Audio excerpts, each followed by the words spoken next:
I'm Roy, KJ5IUO. I'm a recently new ham, but I've been involved in the wireless industry deploying commercial RAN networks for all the major carriers and recently a fiber optic company in the state of Oklahoma. And so one of the things that I left the last meeting with was, I think we've got a broad base of knowledge here in this room, and we've got people of all different skill levels, all different technical capabilities. So thinking along those lines, how could we best use all the skills here to deliver a network, a Meshtastic network to the community? And what is the product do we want to offer? Do we want something that we can just play around with here that's just kind of a hobby? Or could we take it a step further and make it something useful that we could offer to the public safety community, first responders as a backup method of communications, or just for the community at large as a way to communicate in times where there might be an outage in cellular carrier networks? Along those lines of thinking, so I came up with 4 teams in the structure. There's some detailed descriptions in the handouts. There's 2 handouts. One of them is a more detailed description of the team structure, but the other handout has a skills and interest survey. So it allows you to just take get an assessment of kind of what skills we have here within the group. Included in the second document is a link to a Google form, which I'll post on the Facebook page. But that form basically captures all of this information, allows us to, it feeds into a spreadsheet that we can share with the group, have contact information, and engage one another as necessary. So, you know, before we dive into like the team specifics, you know, I wanted to ask some questions like, you know, what's the biggest challenges you've had with, you faced with setting your Meshtastic network up? Anyone? Okay. Foliage. Absolutely, absolutely. And I think maybe if we take a deeper look into this, like some of the things that I'm looking at is like for Steven, for his wife. Like if you gave your wife a node and told her to set it up, we don't really have a standardized set of instructions. You know, if you look on, it's fragmented. I mean, there are various Meshtastic groups. The information is spread all over the place. So thinking about, you know, training and knowledge, documentation, that was one of the teams that I have set up here. So like, you know, how did you learn about Meshtastic? What made it easier? You know, what documentation do we wish existed? And so these are all things I want us all to start thinking about as we organize into these teams. Also, I think there's a need for, you know, community and agency relationships and engagement. So who do we know that can get us access to properties, vertical structures, whether that be tower companies, rooftop owners, municipalities, you know?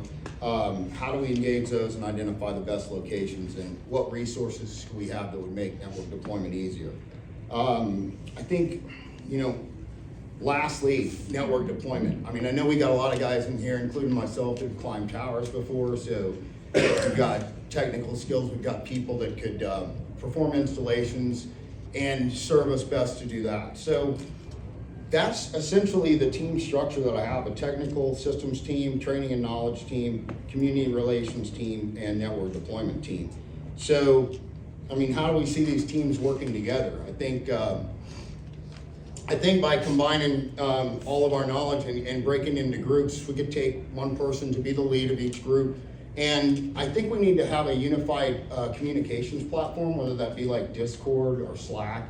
And let's start from there and define a roadmap and figure out, you know, what do we want to do? How do we want to use the product, and what's our offering? And maybe I can ask Jeff some questions like, what are you doing in Tulsa? We don't want to recreate the wheel. Exactly. And maybe have a unified approach on how we do things. But again, this is all preliminary. This is all open for discussion. But I think maybe circulating this form, gauging some interest would be a good takeaway from today.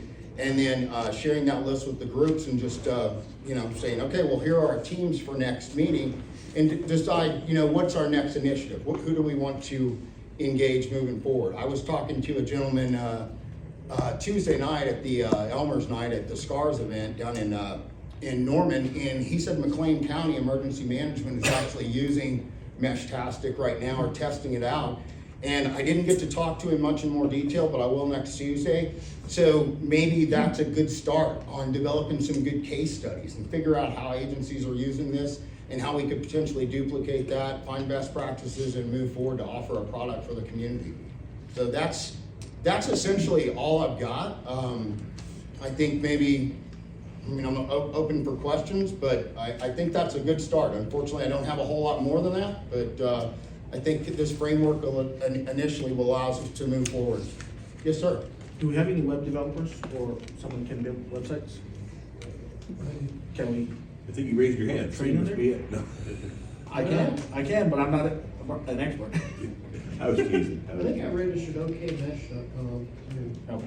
Okay. Something another- along those lines. Okay. so- And for those that Okay. are interested, the TulsaMeshtastic.com site did get published and is running right now. We actually have up there a place for registration of nodes, and then we also have just a very simplified map up there that's showing our build out there. But we came up with a node naming convention that we published to our group there, which was important because that's the biggest area we see right now is somebody puts something up there and they give it a nice cute name that nobody knows who it is or where it's at or what have you there.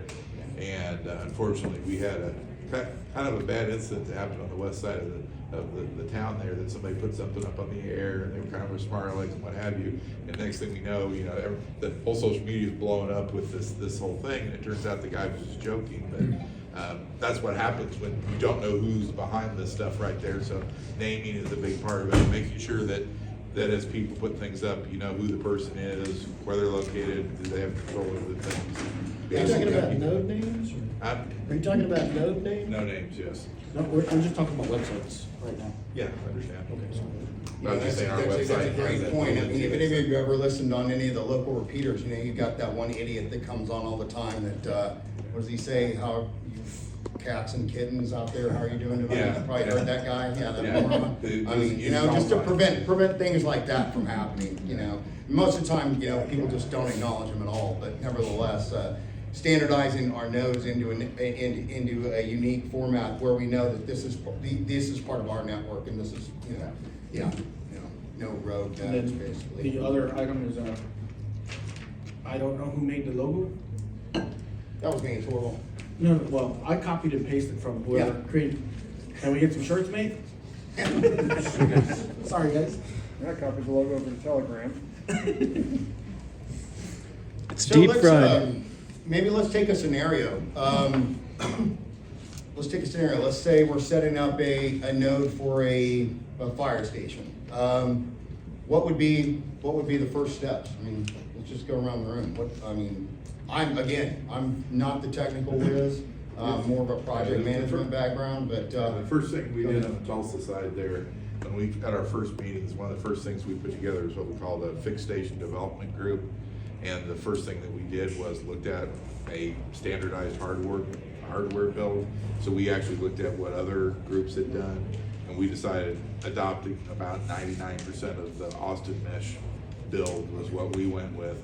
But we took all of that, and that became our standard bill of material, standard way of doing things. And then that's what we're presenting to that group in terms of now when they look at a site or what have you, are you going to be able to do those types of things at that site? The next step that we've been involved with was the naming convention, because that creates chaos right there. If you have fixed nodes that are set up and nobody really knows where it's at and what have you. And then the next step that's going to fall behind this is the portable systems, basically making recommendations on hardware, which we've got stuff already posted on the site that talks about what are the pluses and minuses of hardware, so that new people coming in don't have to buy the wrong thing and then buy the right thing the next time. But really, when you talk about if you're going to go there, the first thing you got to do is get your bill of materials and design down and standardize as much as possible, so that each time you're doing it, you're not reinventing the wheel. So. I agree. Yeah, I think technical standards are, with any type of technology they're going to deploy to the community, I think standardization is absolutely paramount to that. And I think following that right behind would be like one of the next groups, training and documentation. You know, let's get a group that comes up with standards. Let's share that between the group, and then let's document, and let's have a place, a repository for all of those documents. Yes, absolutely. And what we've got on the Tulsa Meshtastic site is a series of articles that are all in different categories, and you basically can go in and they're real short and to the point, and they say, hey, the whiz block is this, hey, our standard build for the fixed sites, we actually list the bill of material for it and the references of where we got information from, and we talk about the pluses and minuses of charging circuits, things like that, so that it's easy to follow why we did what we did. So. Okay, excellent. Anyone have any ideas for a pilot project? I mean, a pilot, a test scenario. What could we possibly do there? What was your first project in Tulsa? That was establishing the standard build for solar powered fixed stations. Okay. Yeah. Okay. And in fact, we have a person that's heading up that team, and he'll volunteer to help out this type of thing. So Okay, great. he's great. been in it now for 3 months. So Okay. If you guys want to try something out, I know the police chief of Nichols Hills really well, and we can get on the water tower. We just need to make a presentation to the city council, and if they approve it, which probably won't be an issue, then if you guys want something to test out on, that would probably be a good place to try it out. Okay. Yeah, I agree. The water tower is right there, super high location, and the possibilities there. Okay. So that could be a place that we could test it and then implement it in other municipalities. I agree. Yeah, I'd be very interested to see how McLean County Emergency Management is doing that, so I'll be in contact with those guys as well, and see if we can get a good case study built from that. If we could get a good presentation set up, because most of these places we'll have to go to, we will have to present to the city council. Okay. So if we could get a good presentation to show what the system is, what it will perform, and the other cities that are doing it. I mean, what did you guys do with Tulsa when you talked to did you talk to the city council or just? no, actually, we talked to the head of asset management, who is within their government there, and he's an amateur radio operator, so we got the green light. We have that type of approach to it, and generally, we try. I'll say, in some cases, you have to go to city council, things of that sort, but we try to approach the executives first, because those are the guys that can grease the skids going into that there. If you go generally to the city council first without the executives involved, then you're just one of 700 people that showed up at the meeting and say, hey, I'd like to do this and everything. So it's good to build relationships with emergency management directors, people like that have the say-so. They can go in and make a speech in front of the group and say, the reason you want to approve this is worth $1 million in storm spotting over the next 4 years, and then they see a payoff to it. So. I think that's a good point. Earlier when you talked about unification is going to be the most important thing. Whether it's node names or anything like that, going based off of what we have for standardization of our settings. But I think one of the big points is, especially when we go up to talk to someone and say, hey, I want to put a node up there, I think we need to define our goal of like a short, this is what we want, this is what it is, and then go from there. Okay. Because I tried explaining this at work, and I work with a bunch of officers, and they're headstrong and they're not going to listen. So when they were like, what is it? I'm like, oh, it's a, messaging on 915, and it's just a whole spiel. And they're just like, okay, but what does it do? And I think just being able to calmly, simply state, this is our goal and this is what it is going to be like a lot more beneficial in the sense that the rest may follow. You nailed it. You nailed it right there. Keeping things simple. And if you've got a product that you want to deliver to somebody, they've got to know how to use it. And we've got to teach them in a manner that everyone can understand. If there is a presentation available and we have an idea of what we're going to use for hardware, there is interest from Oklahoma City Emergency Management through Oklahoma City Oxcom to get nodes up, though the city and county towers are restricted access to only the fire department's radio crew.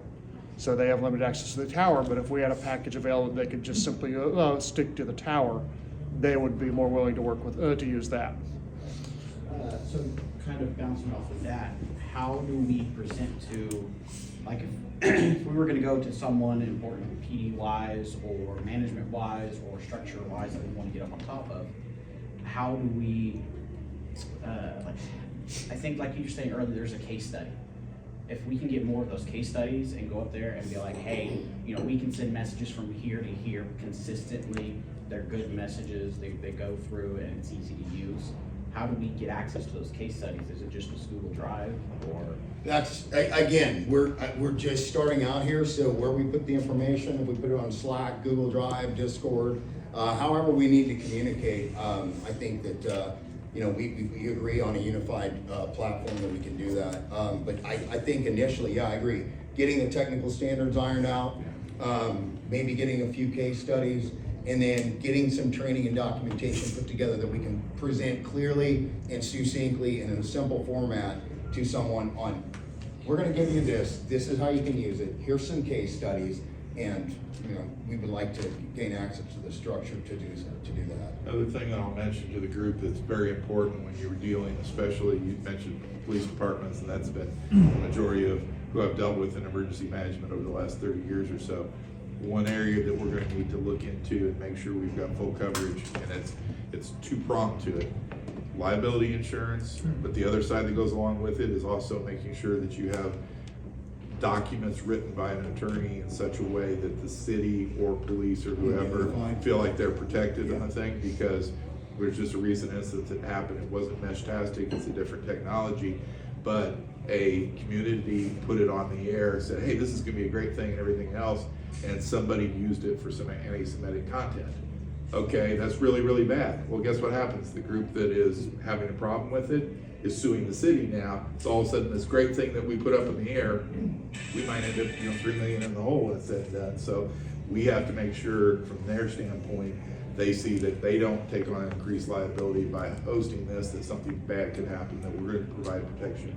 But then from a practical standpoint, literally, if you put something up on their tower there and freak of nature happens and an antenna falls off or whatever, they need to make sure that they can be indemnified for any potential damage. So we do need to look early on when you're doing those presentations to be able to say, hey, this liability insurance to $1 million, $2 million, whatever, and make sure that they feel confident there. Well, I think that's a good point, because you mentioned liability, and with that, the benefit is also going to be a considering factor. So you can go to someone and they're going to say, where's the liability, where does this help us? Because you going up on our roof, you know, once a month to go play with a little device is great and all, but where does that benefit us? Yeah. And I think if we can solidify that with a clear, simple goal, I think that may help. But I think that, like he was saying, liability and benefit are going to be our major obstructions. I agree. Yeah. So, as far as like the you know, agreements, generating an agreement template would be okay. Coming up with the indemnification language, all of that stuff. Do we have any attorneys in here at all, by any chance? No. We have some very close friends. There, I have somebody I rely upon. So. I've got a couple close friends that we could work on some of that indemnification language. I've got some standard templates and stuff from my days in the tower industry. So yeah, that shouldn't be a huge problem. You know, one of the things I was looking at, you mentioned in the first meeting, like grants and funding. That's another big obstacle. You know, for any big initiative, it needs money, of course. You know, you can only support something from a user base, you know, to a limited base. But you know, if we really want to grow something and offer something, you know, it would be key to look at potential funding opportunities. Yeah, the ARDC that I've talked about, they've got a huge endowment, you know, $200+ million out there, and they do regular reviews through ARL and also independently themselves, where you can turn in, hey, I'd like to do something, and this is the benefits and everything else. They do it anywhere from $2,000 swaths all the way up to $25,000, I believe, is the highest that they'll do in a single money that comes out within a request there. But that's something to consider as well, to start getting that underwritten. And there, by the way, the amateur radio clubs are very interested in this. I've got 2 amateur radio clubs in Tulsa that are willing to throw money into the kitty to help out as well. So we probably need to approach clubs within Oklahoma City to do the same thing and say, hey, for just a few hundred to a few $1,000s, you can make a big difference in your community. They're going to get on board pretty quick. So Yeah, absolutely. I think getting those channels together is gonna be important. The way I see it, we've gotta have technical documentation, we've gotta have some training documents, and then we've gotta have a project roadmap, and we need to find one small project that we could execute successfully. So, how do we go about it? I mean, I'm open. I don't have all the answers, but I think maybe from now, between the time that now and the time that we meet again, we start to think and collaborate and maybe get one unified messaging channel that we all communicate on, whether that be Slack or if anybody wants to set up anything like that. I'm not the greatest with all that, but if we have any volunteers, maybe we can start that, and we can all just start sharing documents, ideas, and feedback in real time, and then start to assemble teams so we can execute on this strategy. I mean, I've got a pretty conceptual roadmap that I built. It needs a lot of work, but it's a start. That's all I've got. That's all I have for today. Perfect. I think that was a great presentation. Great. I think it's great ideas. I think we should just keep rolling with that. And like you said, not reinvent the wheel. I mean, we can, the Tulsa group, it sounds like, is willing to share with us. And so we can learn from what they've done and just keep growing it. Is there any other sites that you guys, or groups that you guys know of that has a fairly decent operation for Meshtastic? The Austin Meshtastic Yeah. is very big. Yeah. And Chicago's coming up fast behind them. I'm just writing everything, logging everything so I can pull up the Yeah, information. but Austin by far is the leader. Oh, yeah. There are some case studies, I think, that were available online. I think one of them was Chicago, and another one was like LA, or maybe the fire department. But yeah, I'll do some research. I'm out of work for a little bit, so I've got a lot of time on my hands to get behind the computer and kind of hunker down. Yeah. Little Rock's got a pretty large group out there, Little Yeah. Rock, Arkansas. And it's kind of a funny thing, you know, you don't generally think of Arkansas as a very technologically evolved state, and it doesn't fall in there and the whole thing. But for years, packet radio was huge within the state, which actually, as it fell out of in the amateur radio community as being a big thing or what have you, Arkansas held on to it. Those same guys are kind of driving what's now going on over there with Meshtastic, and so they've got a very smart base that they can start with versus having to go through a learning curve. So that's a big advantage to them to kick it off and going there. So. They're also, their GMRS network got shut down, so they're switching their GMRS network over to ham radio 70 Yep. centimeter linking net. Yep. That's all I've got. Thanks, guys. Alrighty. Appreciate it. Convention that we came up with in Tulsa. I'd love to say it's completely finalized and will never change again, but the reality is, like any standards, they do evolve and things of that sort. But we started with a basic concept when we looked into this, and part of it was actually talking to you that got us part of the way there, was, as you know, you've got really two names, a short name and a long name. And the bad thing about the short name is it's so short you really can't get cutesy with it and put lots of descriptive text in it. But at the same time, the long name has so many characters in it that really it can get to something that if it doesn't have any meaning to it, you end up with, hey, this is where I drink every Saturday. You know, you end up with something that's totally meaningless. Everybody's like, what is this person talking about? So one of the things we wanted to hit with first, and we kind of talked amongst ourselves, a lot of us being amateur radio operators talked about weather and how that ties into things, and then we started talking about what packet radio did years ago and everything else. And one of the things that we somewhat informally went into with packet radio was when we had node names that we were putting together, okay, how do I identify where that node's at? If you put, in there, hey, you try to put the city or whatever and the whole thing, first of all, we only have 4 digits to work with, or 4 characters to work with in short names. So, you get a place like McAllister, what do you put down for it and the whole thing. So back in the day when we were doing packet radio, what we used was airport code abbreviations, which are always 3 characters, end of story. So the neat thing is you actually have an extra character to put on the end of it, and that's when actually I was talking to one of our club members, and I was like, that is too easy. Closest airport code, and then the last character is in sequential order the node for that particular area. So in the case of like Tulsa, for example, we go TUL 0, 1 all the way to 9, and because I'm a hexadecimal guy and love to do stuff like that, and you can extend it even further, I said, by the way, take all the letters in the alphabet as well, which adds another 26 to it.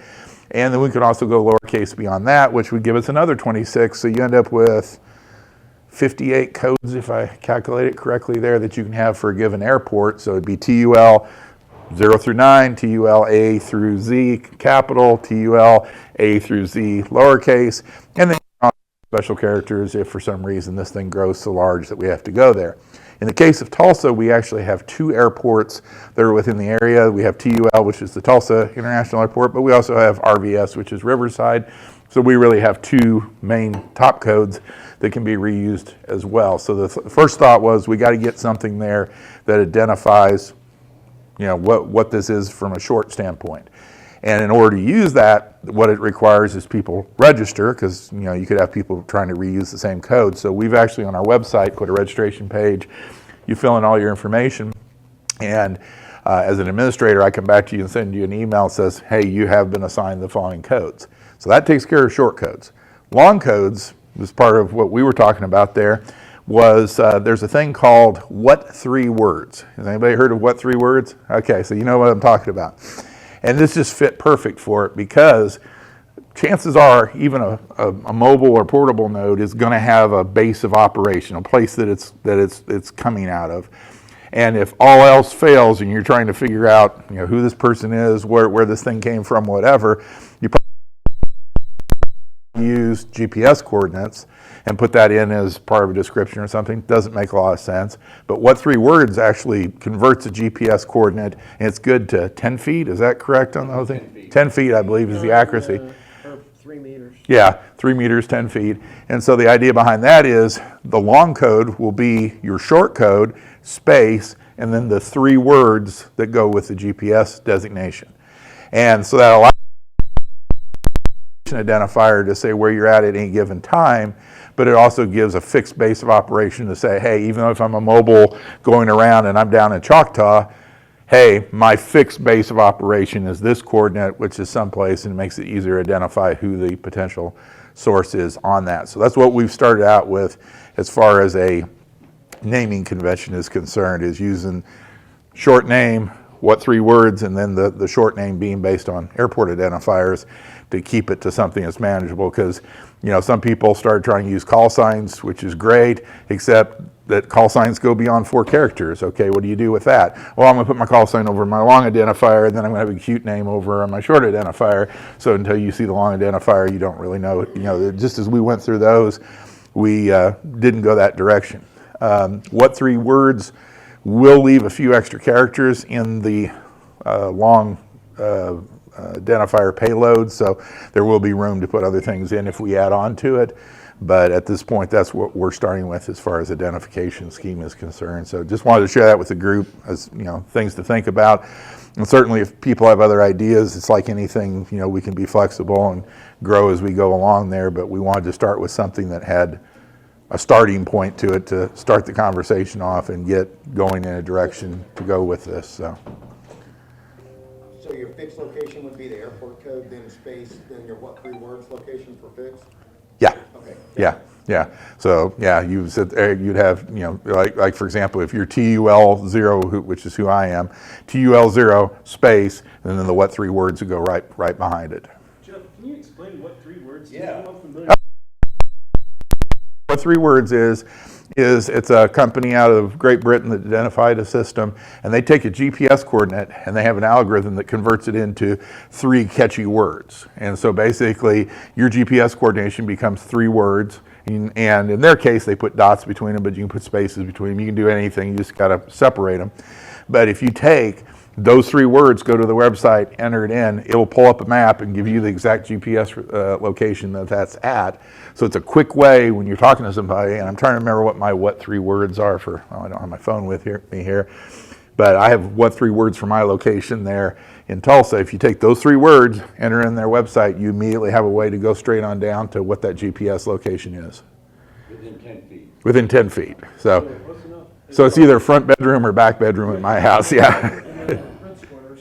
So do you have to register your what 3 words? No, they're already assigned. They're already signed based off your GPS location. What Yeah. 3 words words for this There's a location bunch right of now. Yeah. Yeah, yeah. So what's the what 3 words for this location? Start, line, stuck. Yeah, More granular than grid squares. exactly. It's for another reason because like when we start talking grid squares in Tulsa, for example, I just happen to look at EM26CA, which is the one I'm in right there, and there's 15 other guys.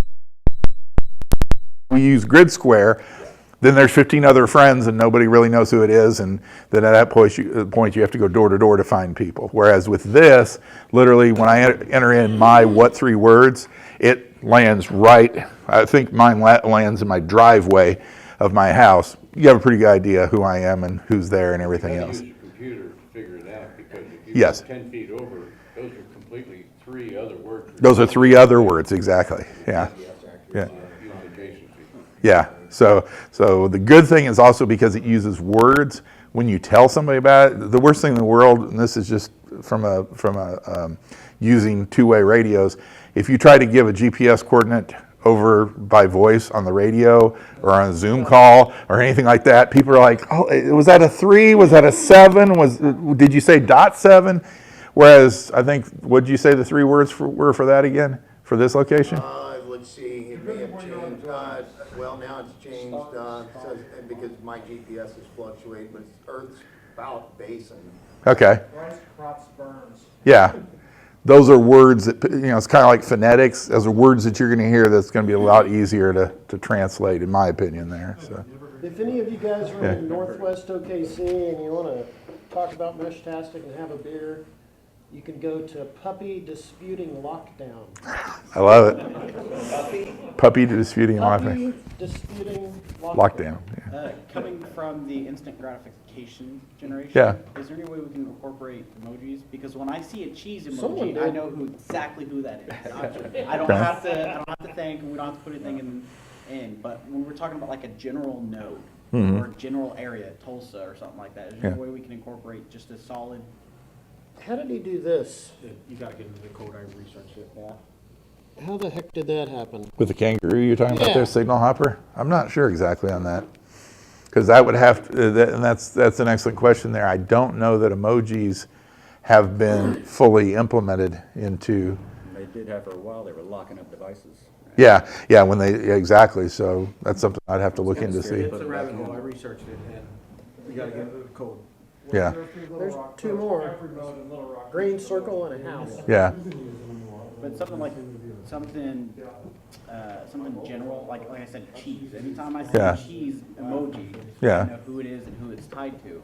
Okay. Is there a way we can incorporate that with specific nodes or specific areas? we could. That would be something to consider, yeah. Yeah, it'd have to be in the long name, right? Because I think the emoji takes up the entire short. Does it really? Yes, if you do an emoji, it takes up the full 4 characters. Yeah, Because normal letters and characters is like 1 byte, but emojis is one you use. Yeah. It could be more and more. I don't know how many there are in the code now, but there's thousands. yeah. I think most of the emojis that's used in Facebook.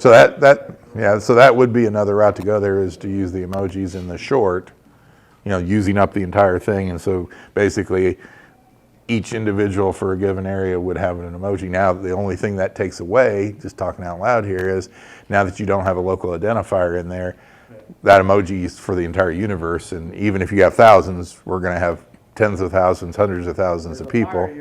Yeah, Look for the cheese. yeah, yeah. And if it's a universal thing, you're gonna run into ones that are very similar, because those emojis, but when I say thousands, there's like just normal like man or woman emoji, then there's like the different skin tones of those. Yeah, So you have to figure out which exact skin tone Yeah. of the Devices woman read that those emoji differently is. too. yeah, And the emojis aren't set standard, right now they're trying to fix it. yeah, So when one character in another country can mean something else in another country. yeah, And the image is not gonna be the same. yeah. So that's something, Standard between iPhone and Android.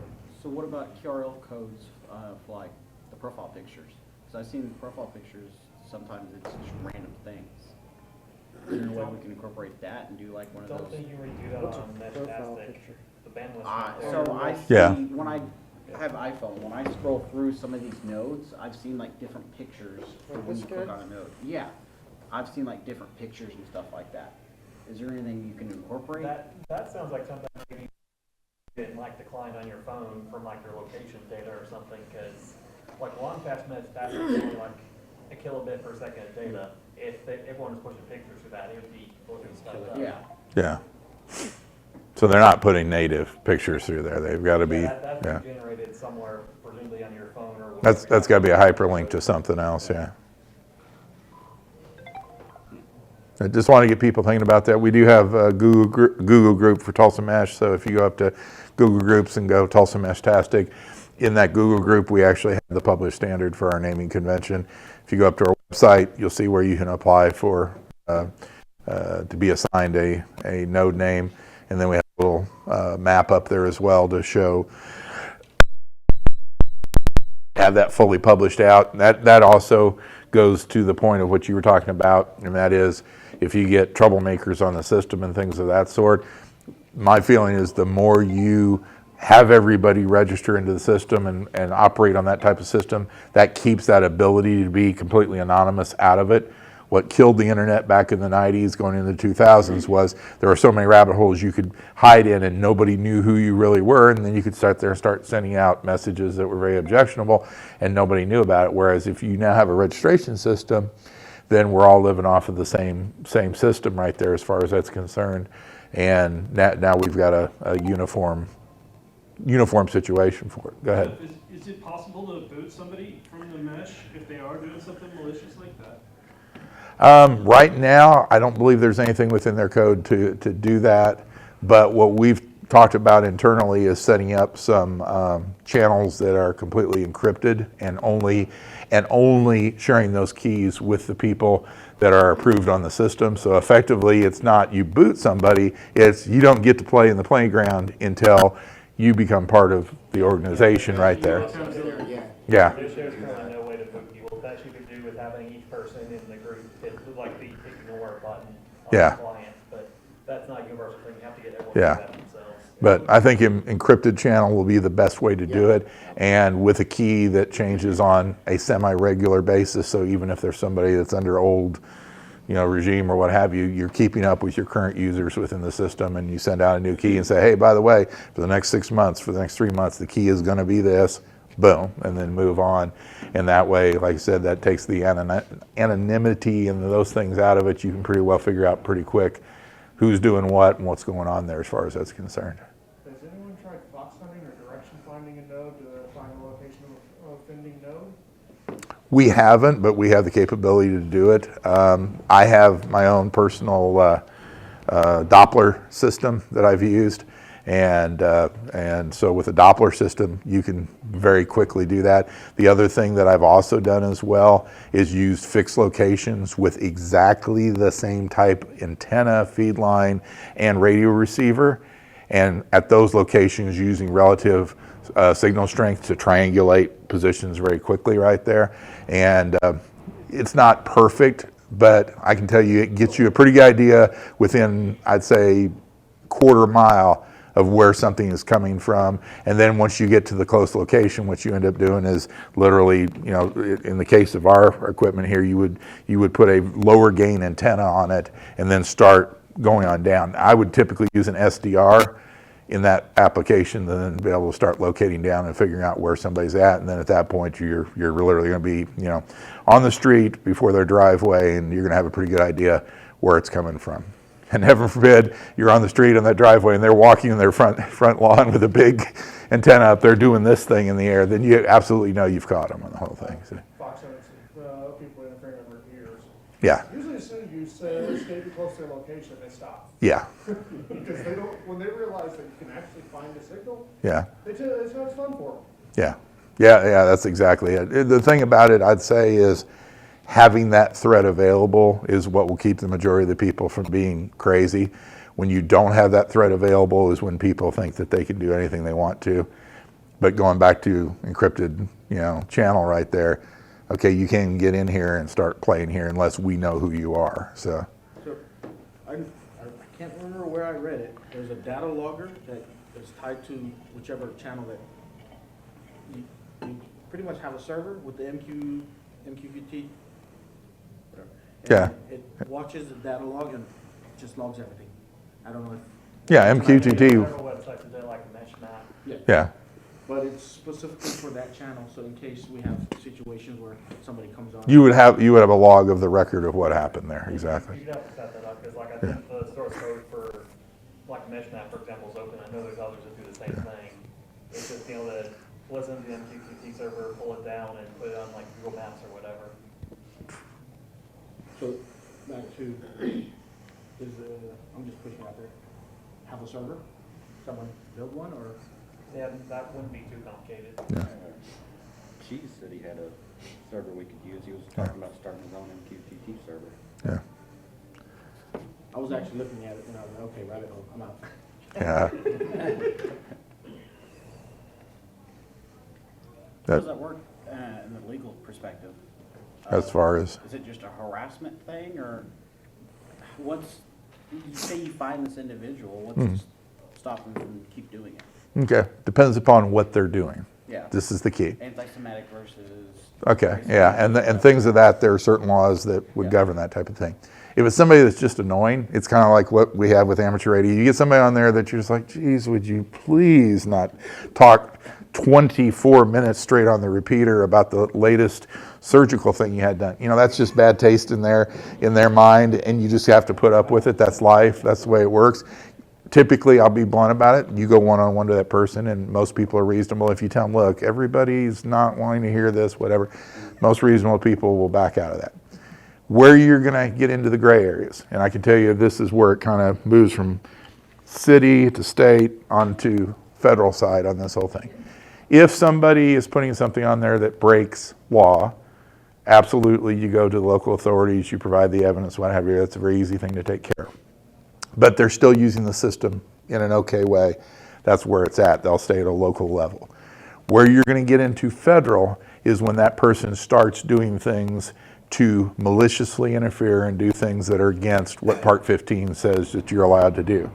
So Part 15 has some specific things in there talking, like for example, if they try to use, they modify their system or what have you, and they try to use it in a way that is now interfering with the local fire frequency, the local amateur radio frequencies, creating harmful interference and things of that sort, that's where we would get Riley Collingsworth and other people involved. In fact, I'm involved in a situation right now with the National Hurricane Net that was just recently held, and we basically had a voice over IP system that a gentleman decided that he wanted to interfere in the middle of the net.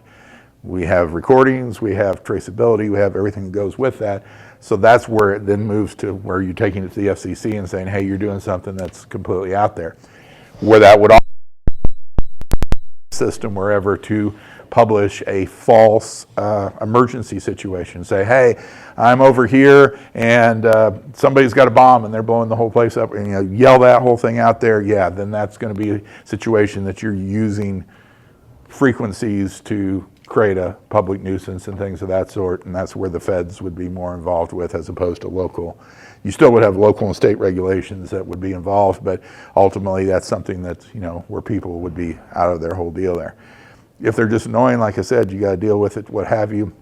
But the thing you want to do in terms of if you have equipment on a served agency location, probably chances are you're going to talk to that served agency and say, hey, you want to get one of these too, you want to be part of our group, and the last thing you want them to do, because I've had this happen, because this is back when we had voice communications, they have a scanner and they're listening to your system and somebody goes out and makes a just totally wacky remark on the air, something that is politically charged, whatever, something that's just like, you know, you just got to think about this. And next thing you know, you're getting a call from the city government the next day about why'd that happen, we're giving you free tower space. And there's thousands of people with these scanners out there, and if they hear that the city's backing this type of stuff, won't be good for you. That's the situation where you have to get involved right there. Which, in my opinion, in that situation, if you had somebody that didn't want to listen, as an example, the first thing you do is you change your encrypted key literally within 24 hours, and you don't give them to that person, and you explain to that person, you're not getting a key because your fair use of the system, you exceeded by whatever you said that wasn't reasonable. Now, I always give people the opportunity of the doubt that sometimes they don't think or whatever, so I would first talk to them and say, do you realize you put something up there that was completely wacky? And if they say, no, I didn't, and I'll stop right now, then you've got it taken care of. But if on the other hand, they're the type that sits there and gets in your face and says, I'm allowed to do anything I want to, it's a free country, whatever, that's the point where you guys say, well, yeah, but you know what we're doing here is bigger than this. We can't have it. You're not going to get the new codes. Move on with it. And that's to some extent why we lean more towards, especially if we're going to be involved with other agencies and things like that, encryption and things of that sort in this type of undertaking, as opposed to leaving it completely wide open, because the wide open side to it, I can just say from the amateur radio perspective, we're not allowed to encrypt things in amateur radio. We're not allowed to encode things in amateur radio. And there's times that it makes the administration very, very difficult right there, because you have a system that's wide open to people. Now, we have the ability to shut things down when things happen like that. I've personally shut down repeater systems, data setups, things of that sort when things have gotten out of control, where it's like, okay, guys, cool down. We're not doing this stuff anymore. But generally, I'd say the number I've used in the past is 99% of your users will use reasonable decisions, everything else. It's the 1% that will drive you nuts, and you got to figure out a way to keep them from ruining it for the other 99. And as long as you do that, you're in good shape. Will there be slip-ups? Absolutely. And governments understand that there's going to be slip-ups and things of that sort. What they don't want to have happen is somebody droning on for 4 months with anti-Semitic, hate content, whatever, every night for 4 months. And now it gets into the community, the newspaper picks it up, puts it on the front page and says, hey, local police department is putting all this stuff out. Yeah, at that point, you've made yourself a target and stuff, but if you take care of it in a reasonable period of time, in a matter of days as opposed to months and years, these things get taken care of, and it's pretty easy at that point to move forward. There might be one sort of problem with the thought process of just using like encrypted private key channels Yeah. to try to keep the unsavory people off. Yeah, With how Meshtastic works, at least at the moment, even if a node doesn't know a particular channel, doesn't have the key for it, yeah, if it's on the same frequency, in the case of long fast frequency slot 20, yeah. a node will still rebroadcast that. It'll still pass the stuff on, exactly. Yeah. Yeah, So there could be some issues, like, of course, you could just hope that whatever authority doesn't know, but that's a bad solution to the problem, obviously, that someone could still be using, the infrastructure that they are supporting, yes, and there could still be unsavory, whatever flavor you want to describe, yeah, information being passed through that. yeah. Just figure out to probably air that, because that could be something that could potentially come up if someone decides to be guilty malicious. Yeah, yeah, something they need to develop within their system is some ability to filter what's going through the nodes as far as that's concerned, because I would say, going back to like what we've done with amateur radio on digital voice and things of that sort, we have white lists and black lists and all stuff for our various servers that we run, so that we can specifically lock out this user but not this user and things of that sort. And I think that's where it's going to evolve eventually, is, irregardless, a particular node can sit there and say, hey, I'm not passing this particular channel because it's got a bad rep to it. So.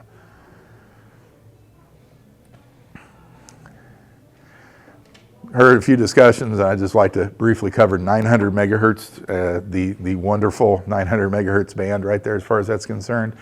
One of the things about 900 megahertz versus what we're used to as amateur radio operators, or even people, heaven forbid I mentioned, CB and things like that, but if you go all the way down to the CB band as an example, that band refracts very well around objects, and that includes ridge lines and things like that. You can sit there, and I've done it before, where you don't have line of sight to where you're going, but as long as that signal is able to refract over a large obstacle of some sort, you'll still make the connection and do things of that sort. As you go to higher and higher frequencies, that amount of refraction decreases tremendously, to the point that you really don't have anything above about 500 megahertz. You really don't have appreciable refraction occurring.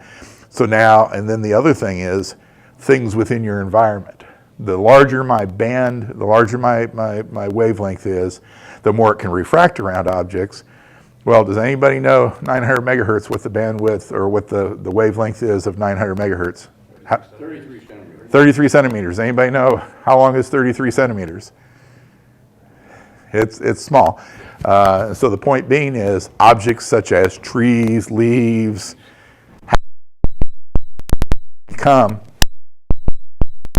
radar at that point, and you start losing signal very rapidly. So one of the disadvantages of 900 megahertz is, bam, that's it, what have you. And so by the fact that it's a very short wavelength, we see things that we normally wouldn't see. The way you get around it, higher sights so that you do have line of sight, things of that sort, and you don't rely upon any type of refraction to get from point A to point B, which is why you have a mesh, so that from here to here, I should have line of sight. From here to here, I have line of sight, even though here to here doesn't have the line of sight between them.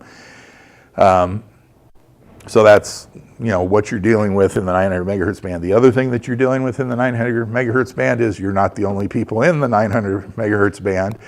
And so one of the real, back many years ago, one of the most popular thing in the 900 megahertz band was cordless phones. They were all over the place. And I used to run 900 megahertz voice and things of this sort, and I'd be up at 900 megahertz, and I would just sit there and run an SDR across it, and you could just bing, peak, peak, peak. And and then you go across there, and one night I actually checked it, 600 feet up in the air in Tulsa, and I had over 300 phone calls on 900 megahertz, all occurring at the same time across the band. And so the point being is you don't have as much of that today, but it is what's called the ISM band, which means instrumentation and other weird things like that are out there. Like car key fobs that they drop in on the 900. Yeah. They're also sometimes 433. Yeah. They're moving towards 900. Yeah, so you can end up with things that are very short distance that also pop up from nowhere. So the risk that you run into is that, and this is something that does occur in these radios, I've checked it out, and that is if you get a very strong signal adjacent to where you're operating, even though it's not on the same frequency as where you're operating, you will suddenly desense the receiver of the radio. So all of a sudden, key fob that's on 900 megahertz, this guy's over here hitting this 3 or 4 times, and you're trying to get messages, and all of a sudden data drops into the noise floor, comes back up, drops in the noise floor. What's going on with that? It's the stuff going on with the key fobs and all these other things right there. And so I think we're probably going to be looking at down the line filtering and other things that will have to be done just to make a frequency pristine and not have the front end of these devices get clobbered. There are already some nodes that are around the OKC area that I know have bandpass filters on them. Yeah. And I have seen personally that they perform a lot better. Like from where I am, because first one you see the map in effect. I run the map station node. From there towards near Moore, all the way up to pretty much around here in downtown, I can get a direct connection. Yeah. Like, granted, probably because I'm running at station G2, so I can run hot. I can run up to about a watt. But also they have to be able to hear me too. Yeah. And that's like a 16 kilometer span, which you rarely see. Yeah. Unless you're going like tower top, tower top. Yeah. So it does help. Yeah, now as you get higher up in the band, I'd say, beyond where we're at, because we're in 915, 930 range. But as you get up to about 950, 960, do you know what's hanging out up there in many rural areas? Studio transmitter links, which are from a radio station to their deal. Now, back to this again, if you're close enough to one of those, even though you're not on the same frequency, because they're within 20, 30 megahertz of where you're at, if you're sitting right next to the broadcast studio for a particular radio station that hasn't moved to doing feed via internet or otherwise to the transmitter site, you're going to get blasted out. And that was an interesting thing I had happen several years ago. I was next to a radio, I hadn't even think about it as the campus radio station at the University of Tulsa, and I'm sitting there with my 900 megahertz radio trying to call, and I keep calling, and finally the guy that I'm calling calls me on my cell phone and says, "Jeff, you called me 5 times, you're not responding back." I literally took 10 steps on over and realized I was being desensed by the STL sitting right at the radio station there. So On somewhat similar note, will any of the antenna towers in Newcastle affect any of the radios going up there? What's the story or status on them selling off the 900 megahertz? They were talking. that's still something that's been put up on there, and that's something I'll mention, that there was feedback that was requested back, and I think that deadline has already passed. Is that correct? The first deadline has passed there, but that's part of the reason we want to alliance with American Radio Relay League and others to give that feedback back so that those type of things don't happen where just that stuff disappears there. The reality is, and this is something that we need to, this is just general philosophy of what we're doing here, The reality is money talks with the FCC today. If you look at what happened with cell phone service, the millimeter frequencies, all the stuff that had happened, basically the FCC adopted a philosophy starting in the early 2000s, maybe even a little bit before that, because there were auctions that happened before then, but basically it was you buy your frequencies, buy into bandwidth and all this, and so they started auctioning off all these licenses and everything else.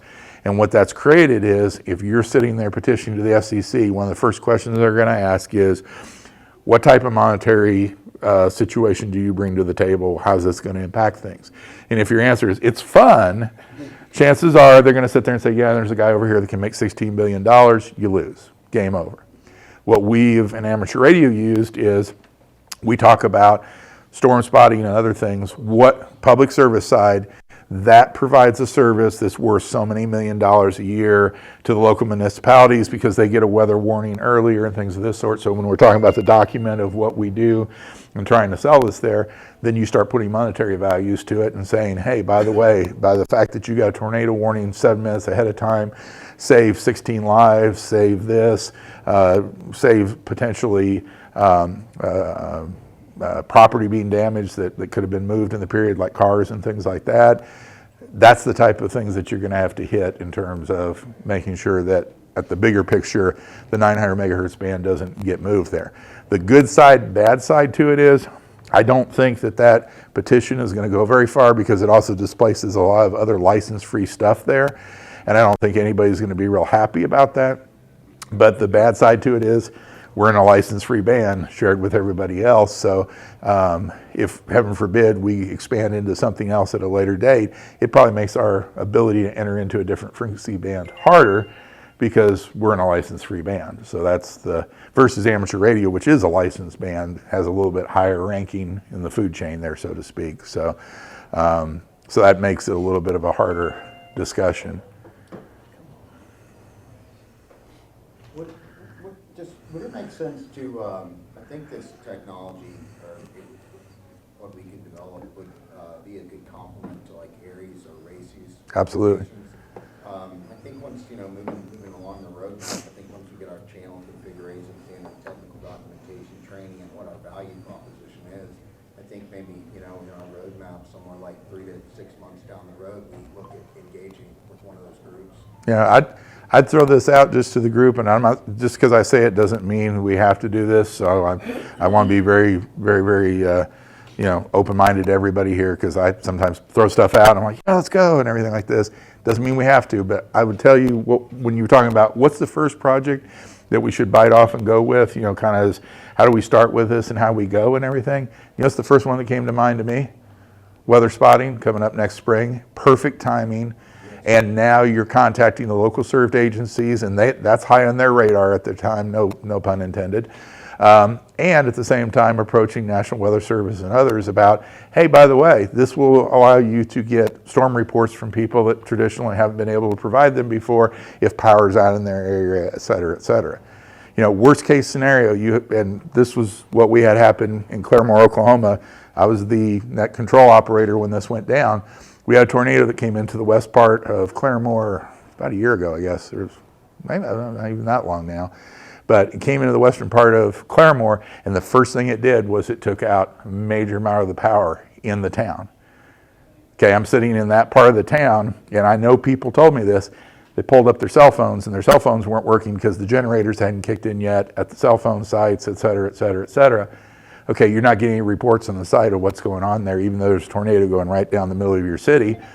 That's a selling point now that you can go and say, hey, National Weather Service people, because they're running these things on battery, and these nodes, some of them will have battery backup, et cetera, will have the ability to operate regardless of what's going on with the commercial mains. Plus, it's a redundant overlapping grid, depending on a single repeater. Yeah. The other side to it that I see that will be a big selling point as well is, this is just kind of one of my pet peeves right here. Weather radios that go off whenever there's alarms going on in an area and stuff like that. Even though they've got these, what are they called, WIPS codes or MIPS codes, whatever they've got the codes that are put on. Same codes. It's same now is what it is. They have the same codes on these things. it still is like county-wide. You don't know how many times, tornado warning for Tulsa County, whatever, and it is 30 miles away, and it's not even anywhere close to me in the stuff here.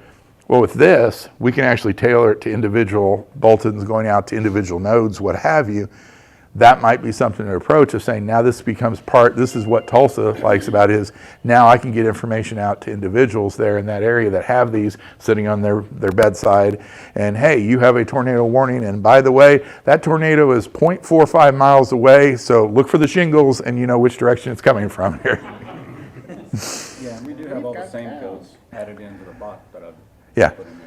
Yeah, so the point being is, I think that would be an excellent first approach. That in Oklahoma, near the top of the list, earthquakes a few years ago, luckily it's moved down the list right there, but well, as far as emergency management is concerned, because those are events that occur year to year, that's what gets their attention and everything else. So if you're talking about doing something that catches the served agencies and things of that sort, I think that's one that in a relatively short period of time you can start on and start moving and making progress in that area to be able to go to National Weather Service, ARES, people like that, and say, hey, this is what we're looking to do here. We've already had discussions within our ARES group in Tulsa about the use of this for GPS tracking, because it's always an issue during a weather net, especially voice operated weather nets. Somebody keys up and they give a weather report and they say, I'm looking here and I see the funnel's halfway to the ground. And they're telling you all this, they're getting excited because it's the first one they've ever seen. And they're all up there and you say, where are you located at? And they're like, I am in Oologah, Oklahoma. Really? Are you like right in the middle of it? Well, I'm somewhere north, south, I'm somewhere close to it. And you find out they could be 5 miles to the west, 5 miles to the east, 2 miles to the north. You don't really know. With this, where they're located. You now have exact triangulation of what their location is, which then now means their report has meaning. I'm looking to the northeast and I'm at this location, and now that report gives you another piece of data to work from. So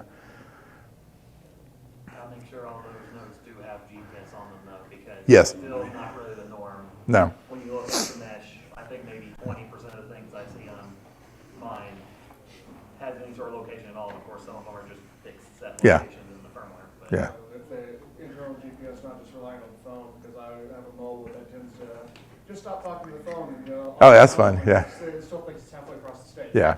yeah, we're using one on Discord where it says you're still in Tulsa like 2 days after you left. Good times. Good times. Yeah, I can't even find that setting on there anymore for relay information. We have to address, I mean, like all nodes should have That's my mobile. GPS if they're gonna use Yeah. capacity for emergency management. Yeah, exactly. Absolutely. Yeah, that's where you write your standard of what you're trying to accomplish, and then you have everybody go to that standard. And then the next thing to it is anybody doing the setup and everything, you make sure everybody's doing the same setup.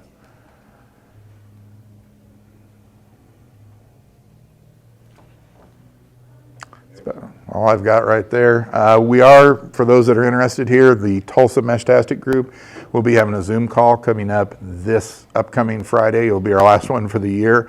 So that night at 7 p.m.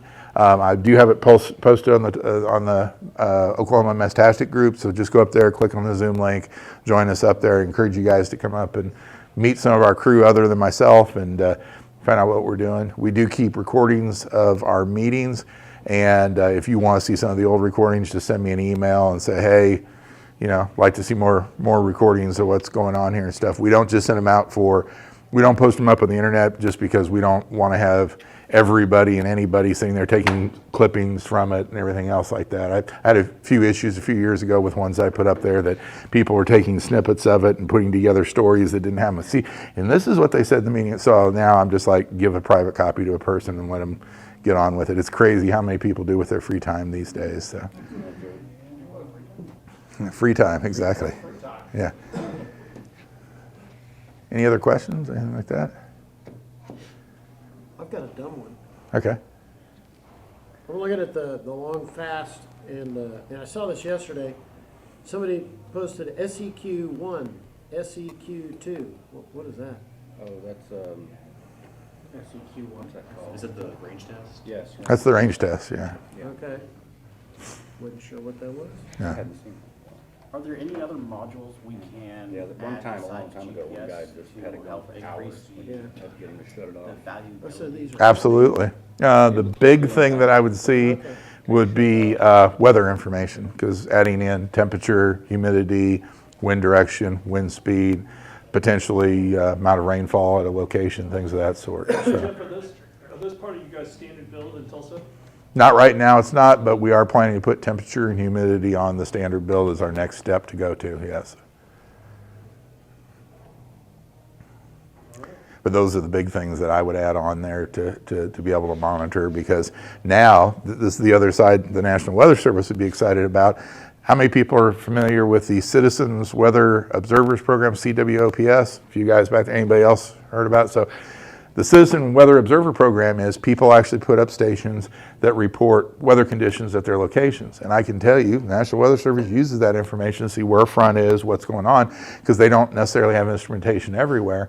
So that's another thing that this could be used for, is to provide that type of weather data, and they can say, oh, right at this location, wind changed 30 seconds ago. Maybe there's something going on right there that we need to keep an eye on, and go from there as far as that's concerned.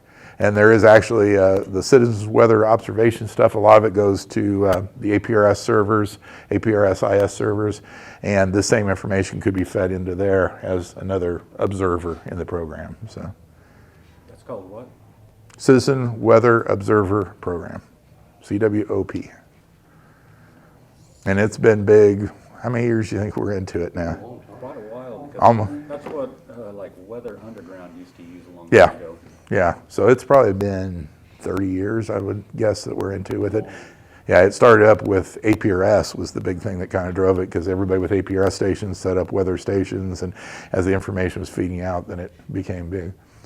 Which the neat thing there is, if you ever set up an APRS station with weather on it, and then you have a bug in the firmware of the weather station right there and don't realize it, and now all of a sudden the National Weather Service calls you and says, no, I don't think that you got 1,600 inches of rain in the last 24 hours there. What's going on with that whole thing? You pull it up on the map and realize there's a bug in their software. Just saying. All right, well, Jeff, I appreciate you. Yeah, Giving us that whole lot of information. That was good information. thank you. Matt here, he made a agenda, which I forgot to bring and copy and do all that, but I think the next thing on the list is that he put on there was social hour. So Okay. if you guys want to share your, whatever, each other questions, that's, I think that's what we're going to do next. You want to go around the room?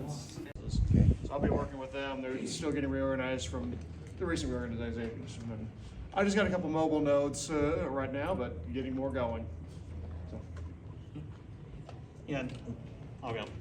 So yeah, I'm Matt. I'm not a ham guy, but like I said, I do run the Matt Station node down towards Moore. Also designed this little thing here called Meshtastic, where I was trying to make a portable node, solar powered one, as small as possible. I've got a few ideas that I've already got for changing it since I showed it at the last meeting, but yeah. All right. My name's Ari Vest. I'm up in Northwest OKC. NBC is, well, my node name, and part of the Edmond Amateur Repeater group up there. Society. Yeah, thank you. But yeah, that's me. All righty. Hi, I'm Katie. Matthew invited me today, and I'm just here to learn. Cool. We're glad you're here. This is a lot of fun. Howard, K5ECX, ham operator, very new to Meshtastic. Thank you to Steve and Seth and a few other people that were able to get me the instructions necessary to get on to OK Corral. And that's all I was going to mention earlier is a simple, idiot-proof how-to is what we need to work on, is that, and if you need somebody to write one up or something, once I get my handle on it, I can do that. I have to write a lot of procedures for people that need to be able to do things that have never done it before. So I think that's probably one of the biggest sticking points, is because I didn't realize that I had everything set up, but I didn't realize I needed to have proxy turned on, because my 4630, 4361 or whatever doesn't have Wi-Fi. So anyway, long story short, that would be very, very helpful, so. Alrighty. I'm Randy. I'm not a ham guy either. I don't know. I've been playing around with this mesh stuff for a Get a ham while, ticket.